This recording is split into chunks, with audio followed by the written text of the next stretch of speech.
are live. There we go. Mark in work mode. Ladies and gentlemen, my name is Kesh. I got Mark Fattori. And yes, Sean is missing. He's in the office. This is the new podcast studio. And believe it or not, it is still not complete. But we are almost there. This is our soft launch. This is our soft launch. We're actually testing everything out.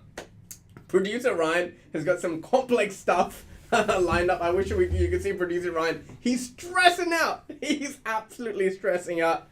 Mark, it's good to see you again in this setup. I reckon, this has been a great way for us to just debrief on a Friday. But since today is a test episode, we're going to keep it short and sharp because we want to make sure all the technology is working. We'd love to see feedback. Producer Ryan is going to try new camera angles and screen sharing and all sorts of stuff. Now, without further ado, today's topic is control. Yes. And we're hearing a lot of things in the marketplace about interest rates and, the whole world is coming to an end and Channel 7 and ABC. I don't know if 60 Minutes has still found a little poor person who can't make repayments, whatever version of the world is going on. So in today's episode, what I want to have a discussion with you about is the real estate market boom done? Is everything coming to an end? Or are we meeting a new equilibrium, which should have come a long time ago? Because you and I both know this 30, 40, 50% growth in 2 or 3 years is not sustainable. Neither is it healthy for the economy because it creates a massive divide between rich and poor. Now, my friend, in terms of Mark, for those of you who don't know, Mark has been actively investing and he was in a deal which went through a complex scenario, right? And where the builder has gone bankrupt and all of this, and you're making interest payments and you're a family man, so on and so forth. In your friend circle, people outside of work, people you worked with in the past, your ex-colleagues, do you have anyone who's really stressing about the mortgage repayments, or is it more media driven, or is it a certain section of society? What are you seeing out there? Yeah, it's interesting actually because it is very media driven. I think who you surround yourself with will always determine how you react in certain situations, markets, one-on-one confrontations, whatever it may be. Right? And to be fair, a lot of my network, they know it's not, the world's best thing. A lot of people I would dare say are having a big laugh at the RBA and the way that they're treating things and the way that they think they're dealing with inflation. Hey, I'm no economist. I'm certainly not going to comment on that. Mate, I agree with you there, and we'll talk a little bit about that. Yeah, but I think in all, look, the people I surround myself with are not really fazed by it. Yes, there are extra repayments. Did we expect to have these record low interest rates forever? That's what I find weird. Think about this, right? So a lot of the times, yesterday, Ryan and I were trying to shoot some ads for a webinar that I do, right? And he was showing me this article which news thing he wanted me to react to, and in there they were talking about this interest rate and these scare tactics and all that sort of stuff. And in that they kept repeating saying, we did not know the interest rates were going to move before 2024. So in my head I go, what were you going to do between now and 2024? What, save another 15 grand? I don't understand. And the way the RBA is approaching this, and you bring in a really fair point. We are not economists. I don't claim to be, neither do you. And whether you're a data scientist or a statistician, 90% stats are made up. But what's very interesting at the moment is the RBA, so this is what the whole cash rate's about, right? You and I know this. They want you to increase interest rates. That means there's more pressure on essential things. That means people will prioritize paying their mortgage over going out for dinner, prioritize renting, speaking of rents, which are going through the roof as well. And they'll stop spending in the economy because people are spending because of quantitative easing. That's a longer conversation. They hope that the economy will slow down a little bit and it will reduce the number of spending that is happening. That'll hopefully, if there's not so much demand for product, then the product cost has to come down and so on and so forth. Demand and supply, as simple as that. Now, what's very interesting is we live in a global economy. And as we know it right now, Russia and China, there's a whole new world order coming through. There's lots of things happening. And it's very naive for people to think, and that's what I want to talk about today, is that interest rates going up means the end of the world. And my question to them, Mark, is if you're a homeowner, and let's say your property is worth $1 million and you bought last year, and let's say you were at a 90% LVR, so $900,000 lending. If the market's going to come down 20%, that means your home next year will be valued at $800,000. Why aren't you selling your property and buying it back next year? Exactly right.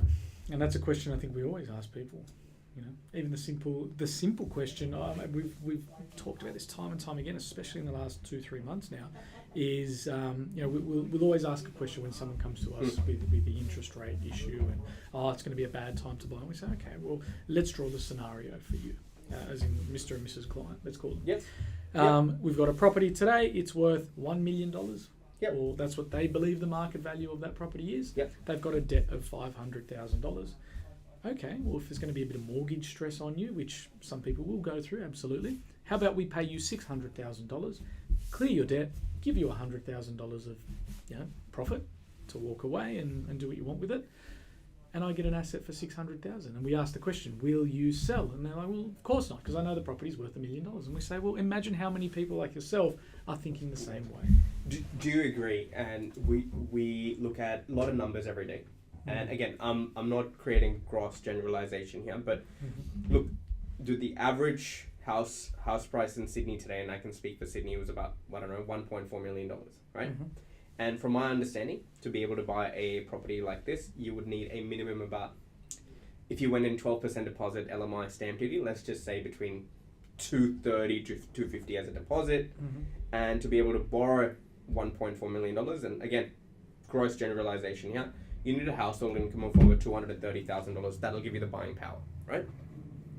So everyone who we've been speaking to today, and anyone who's been in the property market, has a household income off that section, and where the mortgage stresses are going to happen. And we deter people. I make fun of it. And I'm not being classist here, but I always say, don't be a slumlord, be a landlord.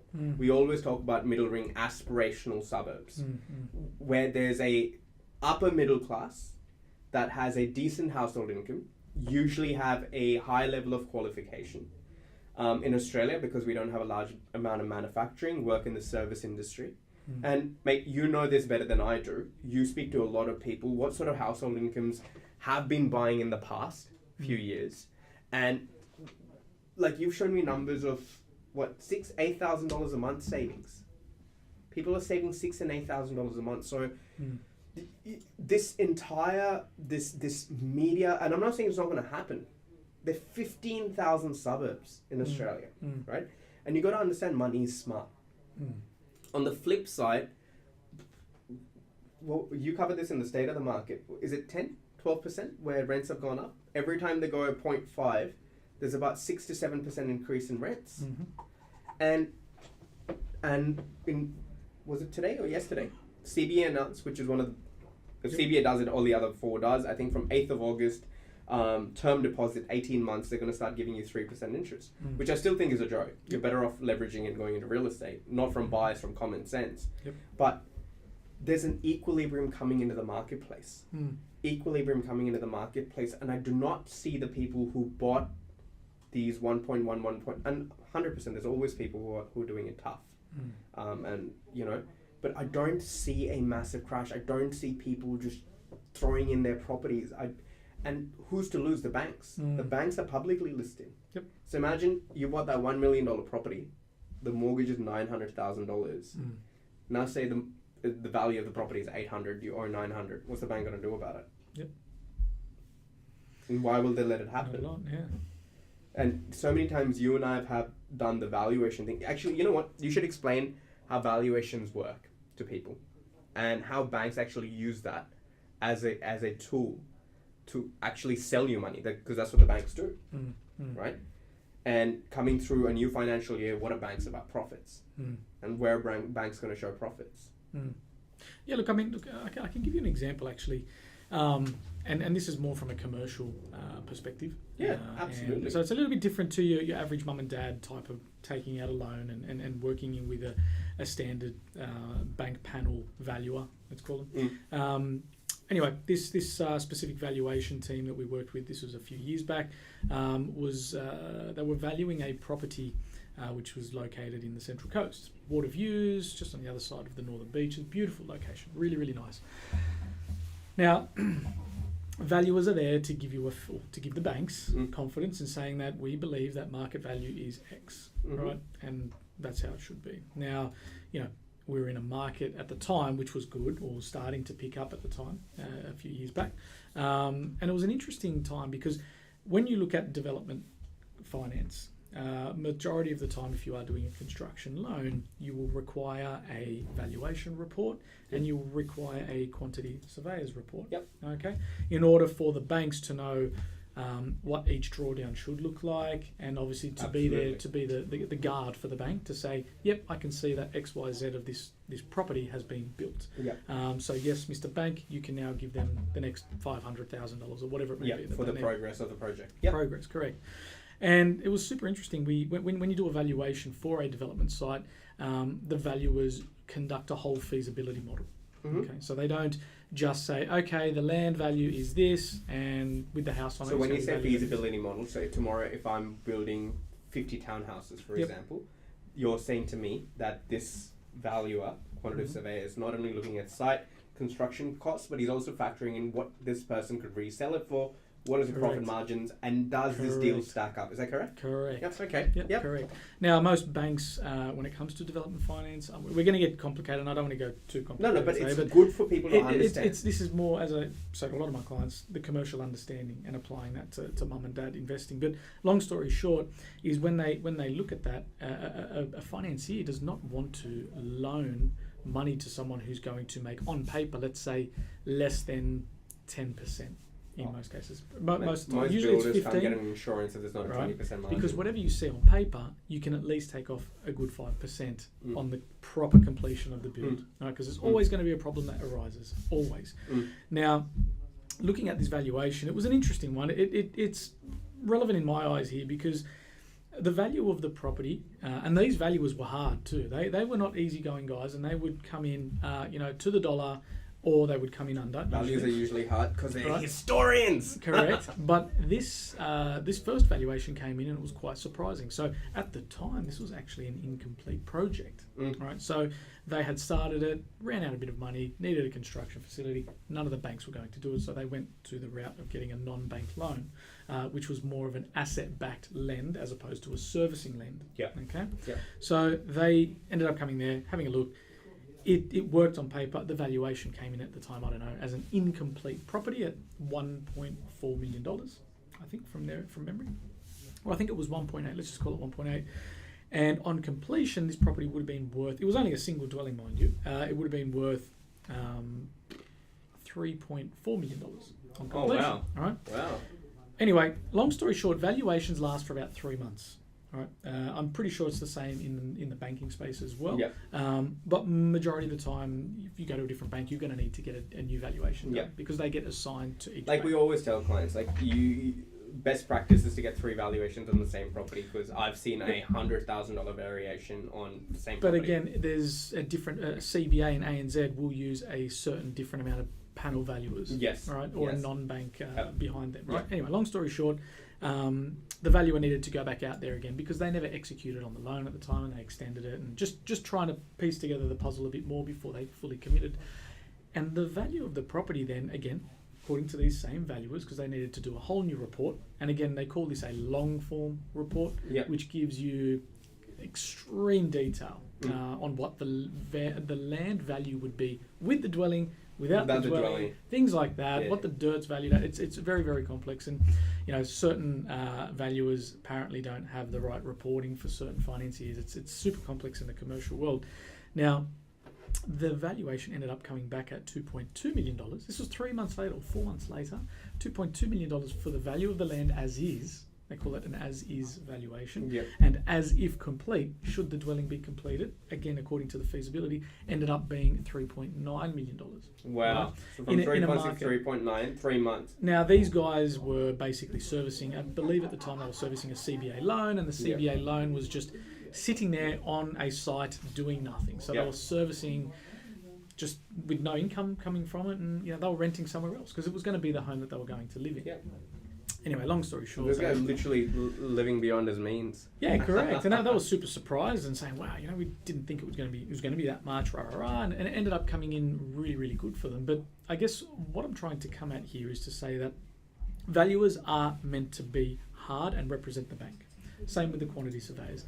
But when you take on a good asset in a good, when I say good location, I don't necessarily mean it has to be next to water or it has to be next to a station. No, but we've narrowed this. Has the great right demographics, demand, right? Yeah, Has great the demographics. Right demand, great demographics, correct. Your valuations, if you invest in the right area, should be going up year on year, regardless of what is carrying on. There's still in the market. suburbs that are going up. Of course there's still movement out there. Now, speaking of valuers and value-driven real estate, in the market today, what has happened is normally when interest rates go up, your property markets and everything is supposed to come because it costs a little bit more to buy the same thing, so the level of competition reduces, right? But let me just draw an example and from the car industry, right? So inflation had a part with why cars started to go up in value, but there was a time where people were buying brand new cars and flipping them for $10,000-$20,000 more in the second-hand market. You and I saw G-Wagon prices go for someone was selling G-Wagons for $500,000. We saw you and I track a few supercar prices and they were going, it was just ridiculous. It was, which is now correcting. Watch Rolex prices, crypto bust, watches back on the market. There's a little bit of correction happening because a lot of these things are not essential to your livelihood. Now, when it comes to interest rates, yes, will people stop upsizing? Yes. Will people stop downsizing? Not really. Not really. People will not, because if a 77-year-old gentleman or a couple living in a 3-story house with a lift, or with no lift actually, lift will still work, no lift, wants to downsize. Now the challenge is they're not worried about, will I get $300,000 more, 200? It's a lifestyle choice that they need to make, right? And their house they've got more money lying around. The biggest problem is supply. There's a massive supply, and I want to share something with you, producer Ryan. If you don't mind, just sharing the screen on the other side, mate. And if you just want to scroll down, I'll tell you. Let's go state-wise. Actually, let's go down to Southeast Queensland, right? So that would be, what page is that? That would be page 27. So find 28, and it should be there. Sorry guys, we're still trying to work it out, but we want to, one below that, mate. One below that, and scroll a little bit further. I'll just use the mouse to do that. If you can go up, up, up, up. There we go. Little bit higher. There we go. So this is what I want you to see, right? So the dark red portion there, that you can see, that is greenfield housing. So that is this is for Southeast Queensland, but greenfield housing is basically your Oran Parks and your Box Hills and your Mars. So it was further out. Infill is where there was existing dwellings got knocked. You come from a commercial space, you understand that, right? Greenfield is farmlands or forests that were taken down by us greedy humans, and we're building housing to do this, right? Now, what you can see here, the blue line shows you the long run average of dwellings overall. So the light orange bit, or whatever, am I colorblind? Whatever color it is, peach, if you will, is representation of apartments. And together, that is a total level of dwelling. So you remember when there was a whole conversation about Queensland, oversupply of apartments, blah, blah, blah, so on and so forth. So you can see here the long-term average from 2013 to 2022 is 11 years, 9 years, 10 years? Can't do my math today, whatever it is. We could see that the long-term average, it was sitting at here. So the long-term average basically shows you the equilibrium of demand and supply. So where the long-term average... Which looks like it's about 21,000, let's say. Right, yep, let's just say that was 21,000 dwellings, right? And we can see since 2013, 14, 15, 16, 17, 18, 19, even 20, there's a further dip. And this is projected, but this is getting further delayed because on the ground we can see here that annual completions are down 22%. And this is no joke because when you look at the Queensland market, even today, there's certain pockets of Queensland that are still performing. Not just because, the Olympics, that's one bit. Everyone's not going there just for the Olympics, but it is massive levels of domestic migration, great lifestyle, job increases, better opportunities. People are moving away from those flood-struck zones, coming back to more your greenfield sort of properties. We have so many clients who are in Sydney on over $300,000, $400,000 household incomes where the jobs are transferable and they're moving. They're actually moving. And today in Queensland, you can see rents are through the roof. So someone's just going, oh my God, even while the whole nation is correcting, we're going up 23, 24%. There's some pockets that are oversaturated, right? But even if they are, smart money is moving there because 3% in the bank isn't enough. But this is not just Queensland. Let me scroll down further, and I'll give you another example. Let's go to Sydney. Producer Ryan, if you just want to come into Sydney, and they say, oh, Sydney's over, how long will it keep going for? So on and so forth. Producer Ryan, I reckon Sydney is page number 37 for you. Right. So when you look at Sydney, and now keep in mind, Mark, borders are opening up. So if you want to look at this, right? So say about that $29,000 was the long-term average. So 2014, 2015, 2016. So you can see housing here. And when people say, oh, houses do better than apartments, again, look, location matters. If you bought a 3-bedroom waterfront apartment in Campbell Parade, Bondi, versus a house in Blacktown, the Campbell Parade apartments are outperforming it on rent and capital growth. Right? But generally speaking, just general housing versus apartments, yes, houses tend to grow faster. But you can see why. Because 2014, 2015, 2016, 2017, 2018, look at the number of supply. Even future supply in Sydney is down. And why is... You got to understand, like LA, like New York, like Mumbai, like any capital city, what happens is cost of living in these cities is really high because they have the best business opportunities, economic opportunities. And they act as a filter. So essentially what happened in Mumbai was, and I can give you an example, I grew up in India, that Mumbai slowly started to filter out the less fortunate, people who couldn't make the economic cut, into satellite cities and further away. While people from other cities who made it poured into Mumbai, and that's what's happening with Sydney. So we can see, we've had a couple of clients who've just flown in from overseas, and they've brought millions of dollars to invest. There's a whole generation of people. Wealth transfer hasn't happened. Every person who bought property, even bought 2 properties in the 90s in Sydney, has made a couple of $1 million. And there's a massive level of wealth transfer that is happening. So when you look at this stuff, and housing is essential, dude. And that's why rents are going up. Rents are not going up because, oh, interest rates are going up, landlord wants to charge me more. No. Interest rates are going up, servicing calculators are coming down. So even if a property went from 1.4 to $1.1 million, your income hasn't gone up, you can't service shit. So what do you got to do? You got to rent. You absolutely got to rent.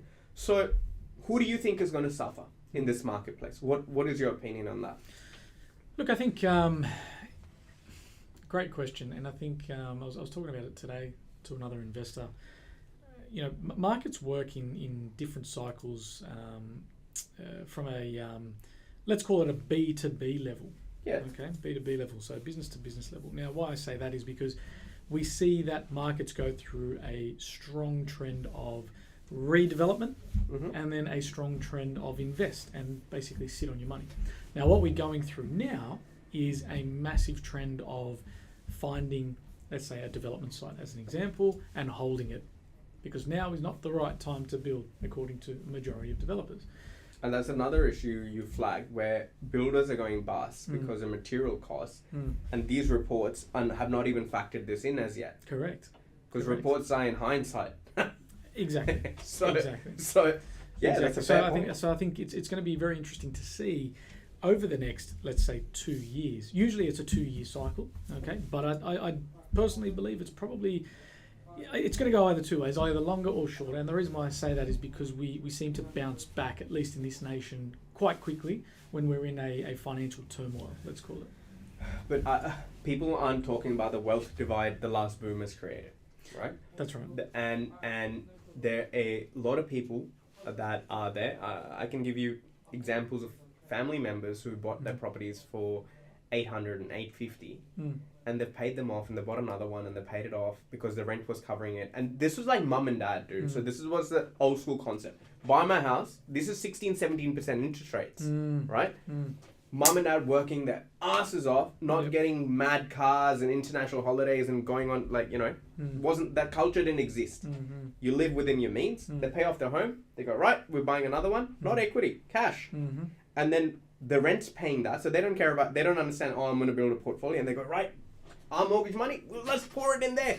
Got 3 kids. All of that wealth transfer is going to happen. All of that wealth transfer is going to happen. Exactly. So if people are sitting there going, I'm finding it tough, so is everyone else. No. Wake the front door, like, seriously. Unfortunately, yeah, you're right. Unfortunately, you are right. And again, because of these market cycles, this is where, even to a degree, where we are going to see natural selection, let's call it. Right? It almost is like that. Right? Where the smart will hold because they can withstand to hold. They've got enough cash flow from their assets or their income from their business, whatever it may be, to withstand the storm. But those that get too, I've got to go now, I've got to do it now, because they are falling into desperation. They may have picked up a site, you know, let's say at $1 million when it should have been worth $800,000, and they will try and give it a push. And then the feasibilities, now this is the interesting part, is that feasibility models for a lot of developers are not stacking anymore. And I'm talking within the last 6 to 9 months, right? So this makes a massive difference now to then say, well, what do I do? I'm going to sell it on the market. Well, I'm not going to get someone offering me 1.1 anymore. They're going to be offering me 900. And they're not going to construct anymore. It'll add further pressure. The same chip shortage thing with cars. Right. So and this is why it's going to be very important as well. This is something that we haven't factored in as much, even with, not only just within this conversation, but just in general, and it will need to be factored in more and more, is LVR positions. It is. Right? LVR positions, because we know a lot of people have gone balls deep into certain markets. 90% LVR, not a problem. Yeah. Builder goes liquidated. Builder liquidates, I should say. Okay, it is what it is. Can't help that. Valuer comes back out, new builder comes in, go through the insurance process, and then all of a sudden, land's not worth, your house and land package that you bought was not worth $650. It's actually worth $600.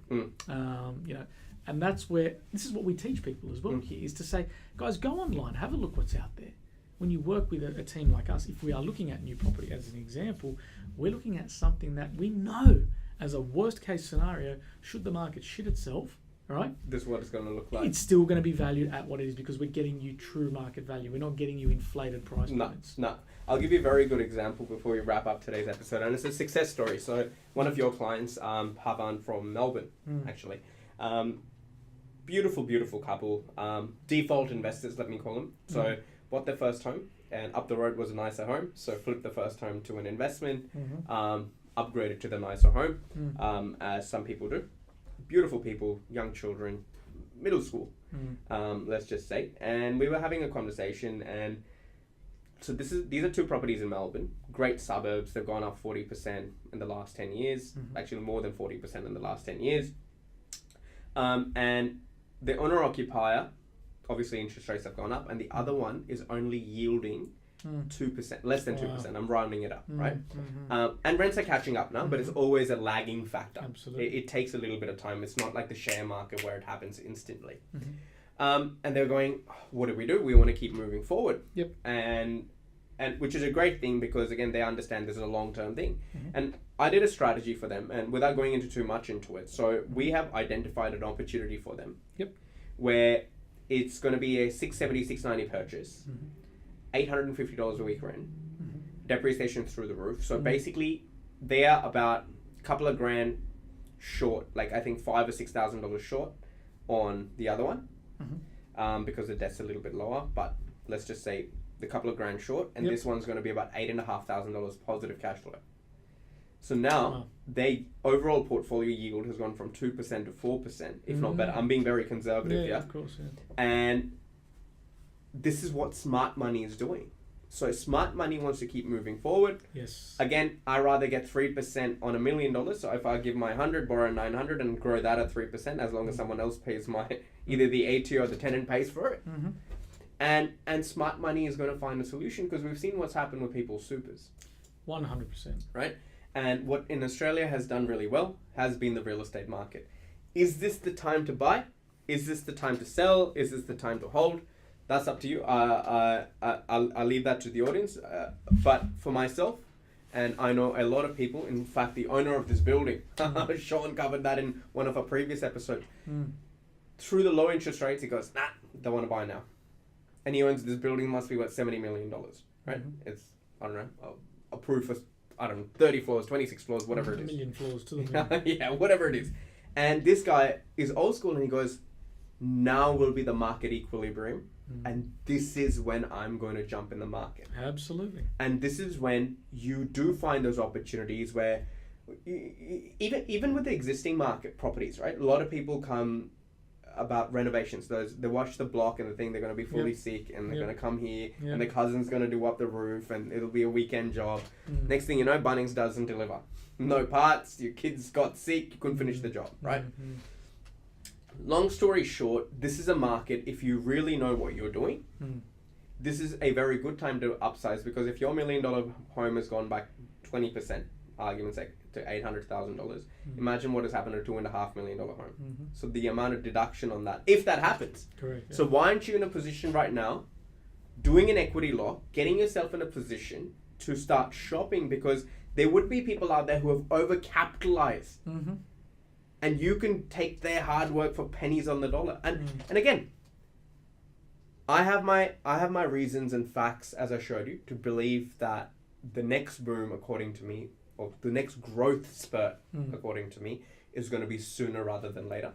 And again, technology has made it very easy. People used to take a lot of time to transact. Now on Google, you and I can sit here and buy properties in Perth. A couple of clicks on the mouse. Yeah, absolutely. Right? So my belief, and I'm sure your belief system, is you and I are getting ready to start acquiring again and getting ourselves in a position to see, all right, what the next quarter is going to hold, where there's opportunity.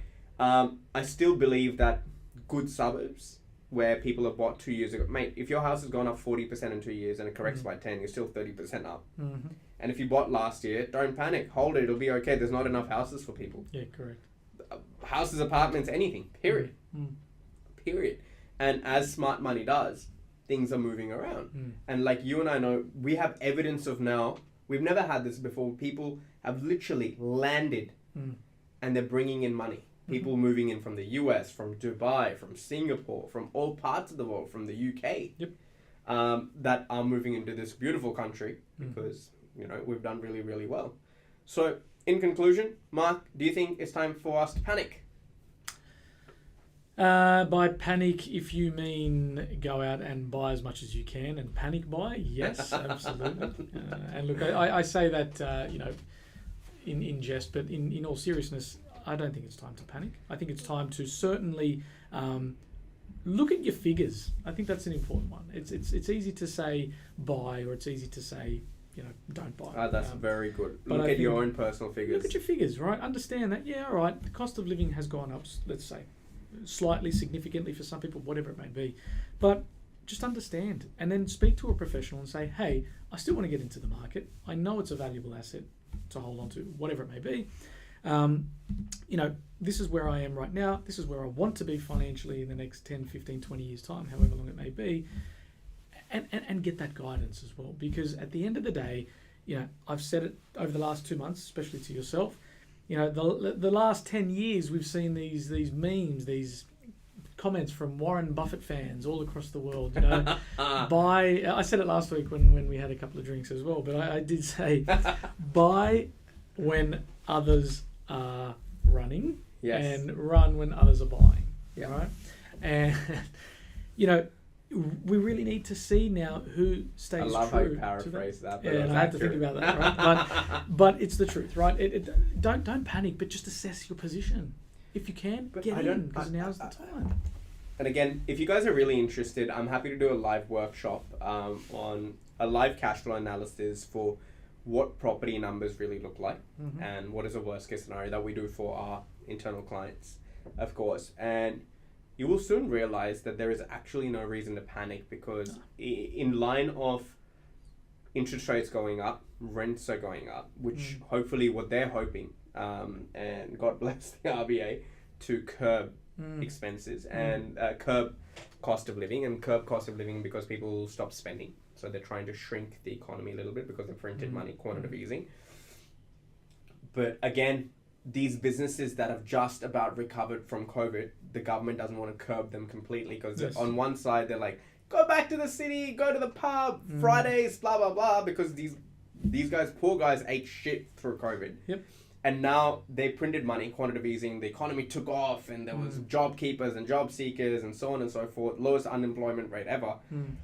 Now they're just testing the market. So if you guys are smart and you understand how money works, there's no reason for you to panic. Everything is going to be okay. Mark that as solid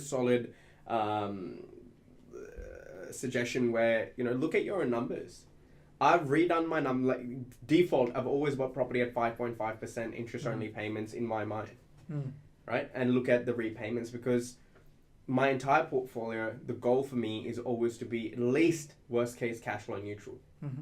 So if I'm losing $200 a week on one property, I have another property that complements that with plus $200. Yep. And if you're someone who's spent a lot of money on your home and you stretched yourself too much and you got the fancy outdoor kitchen and all of that sort of stuff, dude, speak to your bank. See if you can increase the terms of your loan. See 100%. If they will. If you go to another bank, and because there are a lot of new banks that are introducing better rates compared to the big 4 to get market share. Flip to interest only payments if you need to. Like, there's no reason for you to panic. And to be honest, if you rented out of your house and downsized, your rent would cover a large part of your mortgage, and you'd be surprised, and it'll be tax effective. And if it's new, you'll get depreciation, like strong levels of depreciation. Absolutely. Again, I think that's very, very solid. I think we're going to wrap it up on that, where know your numbers. There's no reason to panic. This will pass. If you're really confused, you don't know what to do, watch my webinar. I'm going to do a shameless plug. And my name is Kesh. That is Mark. We got producer Ryan. Sean was missing, but hope you like this episode. Hope you like the new format. We're still putting it together. Give us your feedback. Let us know. And we will just take it better and better and better. Until next time. Bye for now.